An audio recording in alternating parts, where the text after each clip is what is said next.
मौला मेरी तौबा, मौला मेरी तौबा।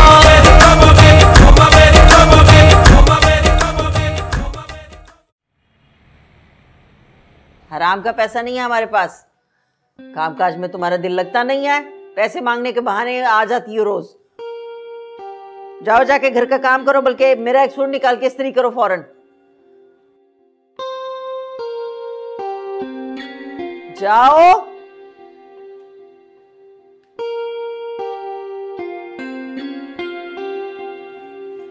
जमीला। जी बीबी जी, आपको मुझसे कोई काम था? जी नहीं, तुम ये पैसे रख लो। ये किस लिए? तुम्हें ज़रूरत है ना, इसीलिए। आपने बड़े मुश्किल वक्त में मेरी मदद की है बीबी जी। मैं आपका ये एहसान जिंदगी भर नहीं भूलूंगी। तुम्हें शुक्रिया अदा करने की कोई ज़रूरत नहीं है। बस मैं तुमसे इतना कहना चाहती हूँ कि तुम्हारी 2 बेटियों की शादी है, और शादी भी हमें गैर ज़रूरी रस्मात भी बहुत होती हैं, तो गैर ज़रूरी रस्मात को बिल्कुल अहमियत मत देना। जिन चीज़ों के बगैर तुम्हारी बेटियों की शादी हो सकती है, वो पैसा बचा के अपनी बेटी के काम में ले आना। मैं आपकी बात समझ रही हूँ बीबी जी, आप बिल्कुल ठीक कह रही हैं, मगर शादी के खर्चे अलग। इस वक्त मेरे शौहर की हालत 2 दिन से बहुत ज़्यादा ख़राब हुई हुई, सारे पैसे उसकी दवा इलाज में लग रहे हैं। आपको पता उनका इस वक्त सही होना हमारे लिए बहुत ज़रूरी है बीबी जी। मैं देखती हूँ। मैं कोशिश करूँगी आपके ये पैसे आपको जल्द वापस लौटा दूँ। नहीं जमीला, ये पैसे मैंने तुम्हें कर्जे की नियत से बिल्कुल नहीं दिए। अल्लाह ताला आपको बहुत खुश रखे बीबी जी, आपको हर बुरी बला से बचाए। मेरी बहुत दुआएं आपके लिए। मुस्कान जी। क्या कर रही थी तुम यहाँ पर? कुछ भी नहीं। देखा अम्मी, मुझे पता था भाभी झूठ बोलेंगी। मैंने खुद इनको अपनी आंखों से देखा है जमीला को पैसे देते हुए। तुम यहाँ हमसे छुप के जमीला को पैसे दे रही थी। तुम्हारा क्या ख्याल है मुस्कान, हमें पता नहीं चलेगा? रहने दे अम्मी, मुस्कान भाभी जमीला के सामने बहुत महान बनना चाहती थी। पैसे जमीला ने आपसे मांगे और भाभी ने बगैर कहे दे दिए। सास बहुत बुरी और बहू बहुत ही महान। मुझे महान बनने का या अच्छा बनने का कोई शौक नहीं है फौजिया। मैं किसी की नजरों में अच्छा नहीं बनना चाहती। मैं उसे छुप के पैसे देना बिल्कुल नहीं चाहती थी। मैंने तो बस वो किया जो मेरे रब का हुक्म है, और मेरे अल्लाह को छुप कर सदका देना बहुत पसंद है। बस बस बीबी, हमारे सामने ज्यादा अच्छा बनने की जरूरत नहीं है। अपने बेटे के कहने पे मैंने उसकी शादी तो कर दी तुम्हारे साथ, लेकिन अब इस घर में आ गई हो, इस घर के लोगों के तौर तरीके अपनाना सीखो। समझ आई है? जी।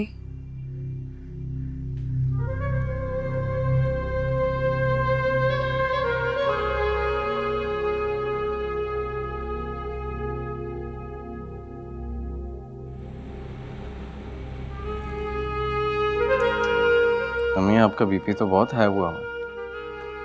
क्या करूं बेटा, इतनी एहतियात तो करती हूँ, फिर भी कंट्रोल नहीं होता। आपने कल मेडिसिन भी नहीं ली थी? हाँ बेटा, भूल गई थी। अच्छा तुम मुझे छोड़ो, जाके समद को खाना दो। ऑफिस से सीधा मेरे ही पास आ गया ये। अरे अम्मी, आपकी तबीयत ठीक हो तो खाना खाना साथ। आ जाओ, कौन है? बीबी जी, साजदा आपा आई हैं आपसे मिलने के लिए। ओह, अब ये साजदा आपा को भी अभी आना था। एक तो ये गरीब रिश्तेदारों को देखते ही ना मेरा ब्लड प्रेशर हाई हो जाता है। आई होंगी कुछ ना कुछ मांगने। नहीं नहीं अम्मी, आप बैठे, मैं देख कर आता हूँ। अरे नहीं भाई, मुझे ही जाना पड़ेगा। उनको पता चल गया कि मैं घर पे हूँ और उनसे नहीं मिली तो सारे खानदान में बातें बनाएंगी। तुम जाओ, उन्हें बिठाओ, मैं आती हूँ। सुनो मुस्कान, खाना वगैरह देने की जरूरत नहीं है उन्हें, बस सिर्फ चाय दे देना। जी ठीक है। अच्छा।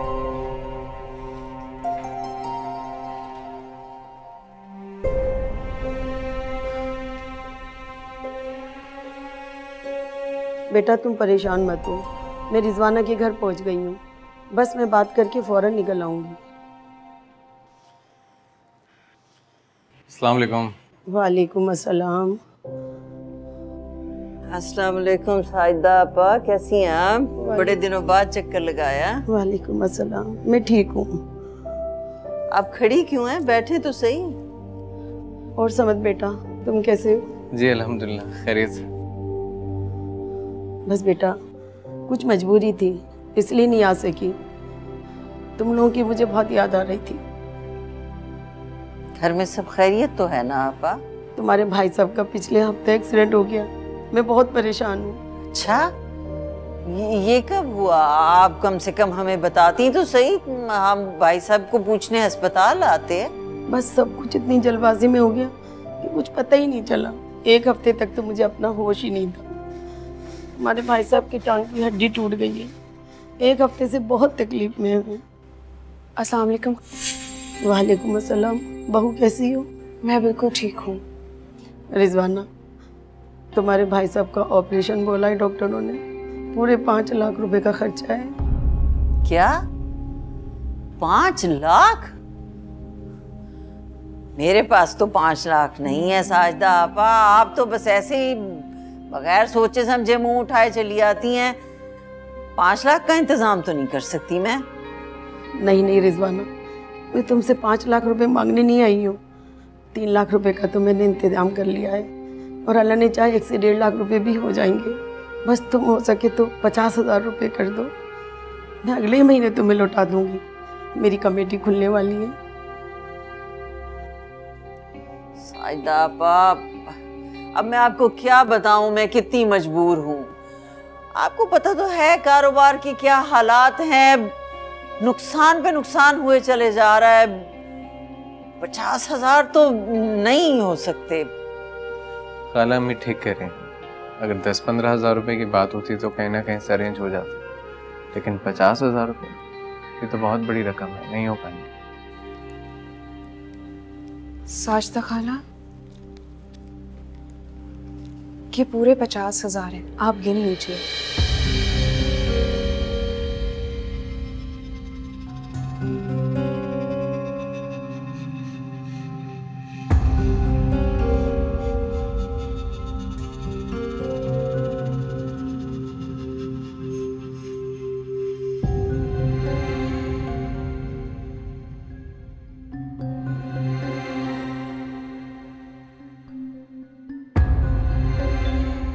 तुम्हारी बीवी इसी तरह दूसरों पे पैसे लुटाती रहती है, और ये कोई एक बार की कहानी नहीं है, पहले भी बहुत दफा ऐसा हो चुका है। दूसरों के सामने ऐसे शो ऑफ करती है जैसे हमारे पास लाखों रुपए ऐसे ही रखे रहते हैं। तुम देख लेना, इस लड़की की वजह से इस घर में डकैती जरूर होगी। जी अम्मी, आपने बुलाया? मुस्कान, तुम्हें क्या जरूरत थी साजिदा खाला को इतने सारे पैसे देने की? क्योंकि उन्हें पैसों की जरूरत थी समन। तुम मुझे ये बताओ कि तुम्हारे पास पैसे आए कहां से, वो भी 50,000 रुपए? अम्मी, समत मुझे खर्चे के पैसे देते हैं और कुछ अम्मी और अब्बू भी भिजवाते हैं।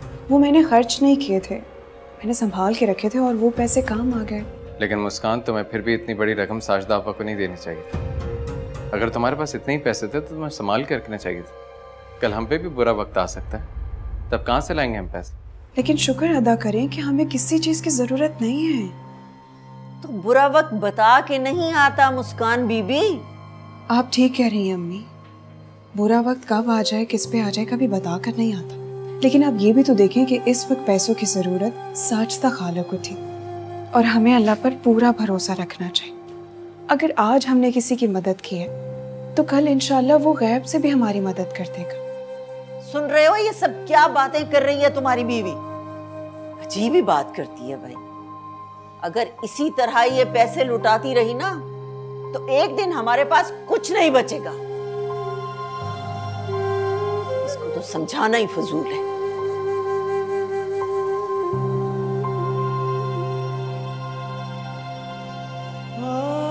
क्या आप भी मुझसे नाराज हैं? तुम भी तो हद करती हो ना। समद, इंसान को हर हाल पे अल्लाह पर भरोसा रखना चाहिए। अल्लाह पाक ने हमें इतनी सहूलत दी है कि हम किसी की मदद कर सकें और शुक्र अदा करें कि अल्लाह पाक ने हमें देने वालों में रखा है, ना कि लेने वालों में।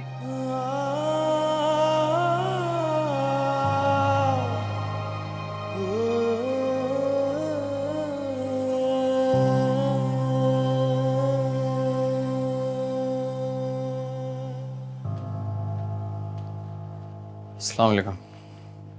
वालेकुम अस्सलाम। आप इतनी जल्दी आ गए आज? हाँ, बस कुछ काम खास नहीं था। आप फ्रेश हो जाए, मैं खाना लगा देती हूँ। नहीं नहीं, मुझे भूख नहीं है, तबीयत भी सही नहीं है मेरी, मैं बस सोऊंगा डायरेक्ट। क्या बात है, काफी परेशान लग रहे हैं। सब ठीक है? नहीं नहीं, कोई बात नहीं, फिक्र मत करो।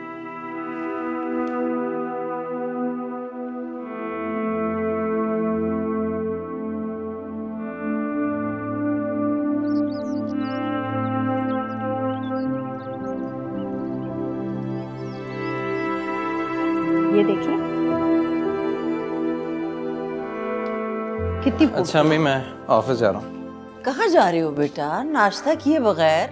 नाश्ता करके जाओ। अम्मी मेरा दिल नहीं कर रहा। आपने रात को भी कुछ नहीं खाया था और अब आप नाश्ता किए बगैर जा रहे। अम्मी अब आप ही ने समझाया ना, इस तरह तो उनकी तबीयत खराब हो जाएगी। समद, कुछ तो बताओ बेटा, आखिर क्या परेशानी है? मैंने तुम्हें इतना परेशान पहले कभी नहीं देखा। अम्मी असल में ऑफिस में हमारे ऑडिट चल रहा है, तो मैनेजर साहब और कुछ फाइनेंस के ऑफिसर्स हैं, वो मिलकर अकाउंट्स में हेर फेर कर रहे हैं। मुझे ये सब कुछ पता चल गया तो उन्होंने कहा कि खामोश रहो, हमारा साथ दो, और अगर तुमने ऐसा नहीं किया तो सारा इल्ज़ाम तुम पे डाल दो। लेकिन ऐसा कैसे कर सकते हैं वो लोग? वो सब कुछ कर सकता है, बहुत जलील और कमीने लोग हैं। तो फिर बेटा तुम टेंशन क्यों ले रहे हो? जैसा चल रहा है वैसा चलने दो। अम्मी ठीक कह रही हैं भाई, अगर वाकई उन्होंने सारे इल्ज़ाम आप पर डाल दिया तो आपकी जॉब तो खतरे में आ सकती है। मगर समद, आपका फर्ज है कि आप सारी बातें अपने बॉस को बताएं। तुम नहीं जानती उन्हें, बॉस सिर्फ उन्हीं की सुनेंगे। तो फिर ठीक है, आप रिजाइन कर दीजिए। क्या? ये क्या कह रही हो? मैं बिल्कुल ठीक कह रही हूँ।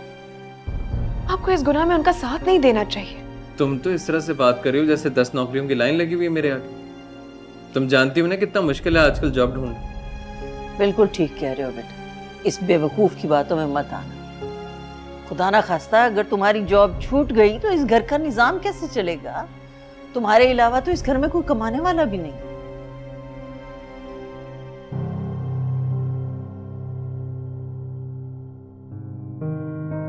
देखिए मैनेजर साहब, आप मुझे इस तरह से ब्लैकमेल नहीं कर सकते।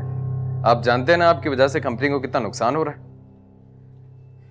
अब आप मुझे धमकी मत दीजिए।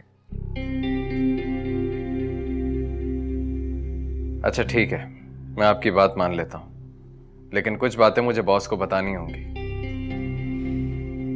देखिए मैनेजर साहब, पानी अब सर के ऊपर से गुजर चुका है, मैं हर बात में एडजस्ट नहीं कर सकता। चलें ठीक है, मैं कोशिश करूंगा। आपने भी आखिर इनकी बात मान के गलत काम करने का फैसला कर ही लिया ना। तो और मैं क्या करूं? जाली उन्होंने ऐसा बिछा रखा है, मेरी जॉब का खतरा हो गया। इसीलिए मैं आपसे कहती थी कि रिजाइन कर दें। फिर वही बात कर रही हो तुम अच्छी तरीके से जानती हो ना कि आजकल के हालात कैसे हैं। अच्छी जॉब ढूंढने जाओ तो मिलती नहीं है, हजारों धक्के खाने पड़ते हैं। अल्लाह पर पूरा भरोसा रखें समद। कहते हैं कि अगर एक दर बंद हो जाए तो अल्लाह पाक 1000 दर खोल देता है। अरे भरोसा है मुझे अल्लाह पर, लेकिन भरोसे और बेवकूफ़ी में फर्क होता है। अगर मैंने ये जॉब छोड़ दी ना तो मेरी जिंदगी की सबसे बड़ी बेवकूफ़ी होगी। मैं कोशिश तो कर रहा हूं ना, अभी तक मैंने बात नहीं मानी उनकी। मगर अब तो मानने जा रहे हैं ना। अल्लाह पर भरोसे का मतलब ये बिल्कुल भी नहीं होता कि हम दुनिया के फायदे के लिए अल्लाह पाक की नाफरमानी करें, हम अपनी आखिरत बर्बाद करें। हमारे पास सब कुछ होता है तो हम कहते हैं कि हमें अल्लाह पर पूरा भरोसा है। जब किसी गरीब के पास कोई ज़रूरतमंद आ जाए और अगर हमारे पास कुछ भी ना हो तब भी हम उसे कुछ दे दें तो उसे कहते हैं अल्लाह पर भरोसा। और अल्लाह पाक ही हमारी ज़रूरतें पूरी करेगा। समद, आपने सारी ज़िंदगी हलाल कमाया है, अब सिर्फ एक जॉब के चले जाने की वजह से आप हराम की तरफ चले जाएं? नहीं, ये भी तो हो सकता है कि अल्लाह पाक की आप पर आजमाइश हो। अल्लाह पाक पर यकीन और भरोसा रखते हुए आप इस जॉब से रिज़ाइन दे दीजिए। मुझे उस पर पूरा यकीन है कि वो आपको इससे लाख गुना बेहतर जॉब देगा।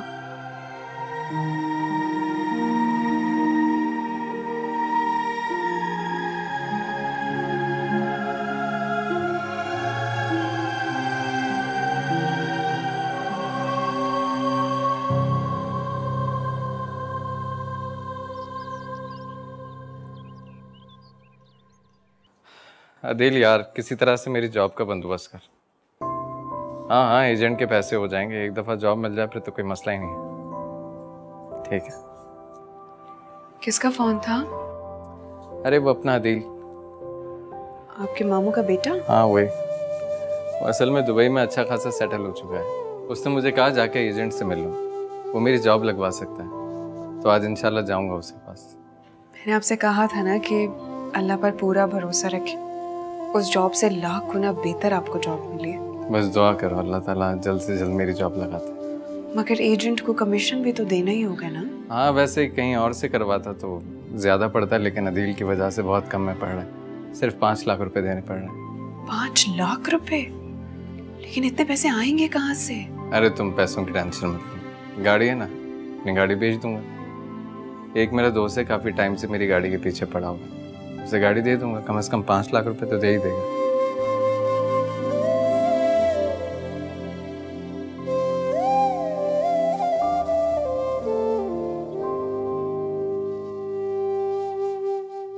मुस्कान, मुस्कान जी। मुस्कान, एक बहुत बड़ी खुशखबरी है। वो तो आपके चेहरे से ही पता चल रहा है। क्या बात है? दुबई में जिस जॉब के लिए अप्लाई किया था ना, उसका अपॉइंटमेंट लेटर आ गया। क्या वाकई? मुझे तो यकीन ही नहीं आ रहा, इतनी जल्दी मुझे जॉब मिल गई। अल्लाह का लाख लाख शुक्र है, तो बहुत अच्छी बात है। आप फ्रेश हो जाएं, आपके लिए चाय बना के लाती हूँ। ठीक है।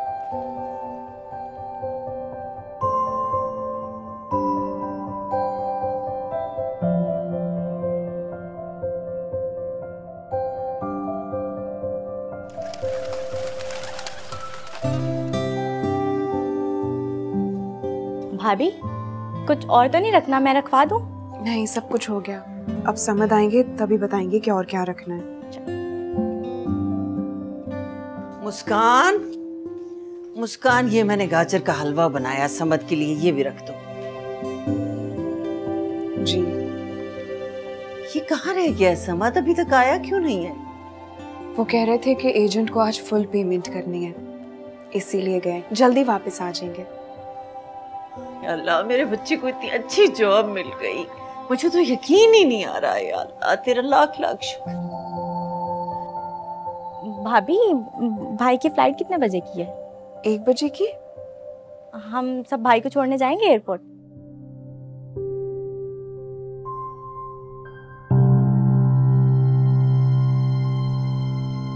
समद, समद भाई, समझ क्या हुआ है? समद क्या हुआ बेटा? बताओ ना, कुछ सब खैरियत तो है ना? कोई खैरियत नहीं है भाई। कुछ लोग गन पॉइंट पे सारे पैसे छीन के भाग गए। या अल्लाह, इतने सारे पैसे कैसे छीन के ले गया कोई? अब क्या होगा? तुम कैसे जाओगे बेटा? मुझे खुद समझ नहीं आ रहा। एजेंट को आज ही पैसे देने थे, पता नहीं क्या होगा। खुद को संभाले समझ, सब ठीक हो जाएगा। तुम तो चुप ही रहो मुस्कान। तुम जो सारे लोगों पे पैसे लुटाती रहती थी हमेशा, आज संभाल के रखे होते तो समझ के काम आ रहे होते ना। कितना समझाती थी पैसे बचा के रखो, संभाल के रखो, लेकिन तुम तो पता नहीं किस दुनिया में रहती हो। बहुत बड़ी बड़ी बातें करती थी ना भाभी आप। अब कहाँ से आएगा 5 लाख? कौन देगा इतनी बड़ी रकम? तो दिमाग खराब। ऐसा लग रहा है मैं पागल हो जाऊंगा। इस वक्त कौन आ गया? मैं देख। नहीं नहीं, मैं देखता हूँ।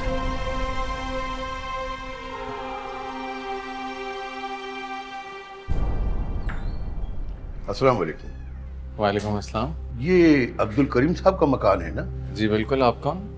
बेटा मैं अब्दुल करीम साहब से मिलना चाहता हूँ। अंकल, उनके तो इंतकाल को तकरीबन 1 साल हो गया है। आपको क्या काम था उनसे?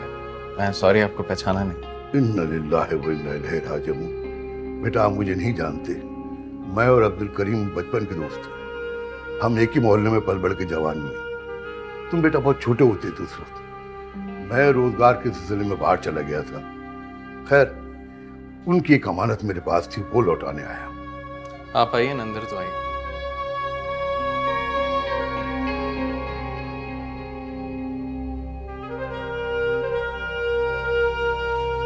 प्लीज आइए ना।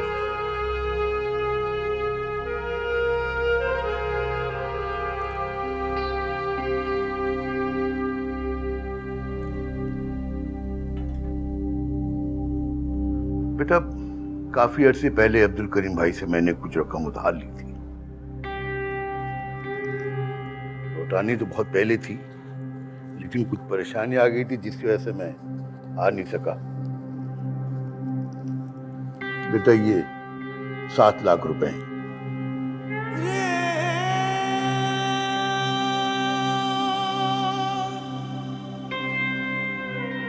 अल्लाह पर पूरा भरोसा रखें समद। कहते हैं कि अगर एक दर बंद हो जाए तो अल्लाह पाक 1000 दर खोल देता है। अच्छा बेटा मुझे तो इजाजत दो। जी, चाय वगैरह कुछ? बेटा मुझे कहीं जाना है, फिर इंशाअल्लाह।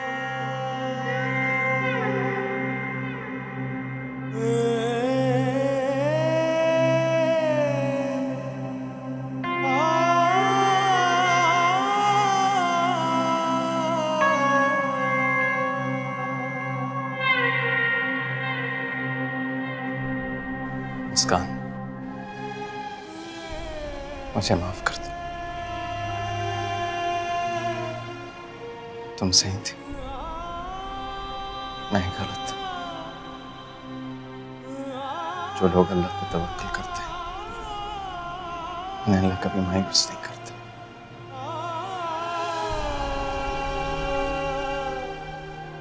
वो मुसब्बिबुल अस्बाब है बेटा। एक दर बंद करता है तो 100 दर खोल देता है। खुश रहो, आबाद रहो। मौला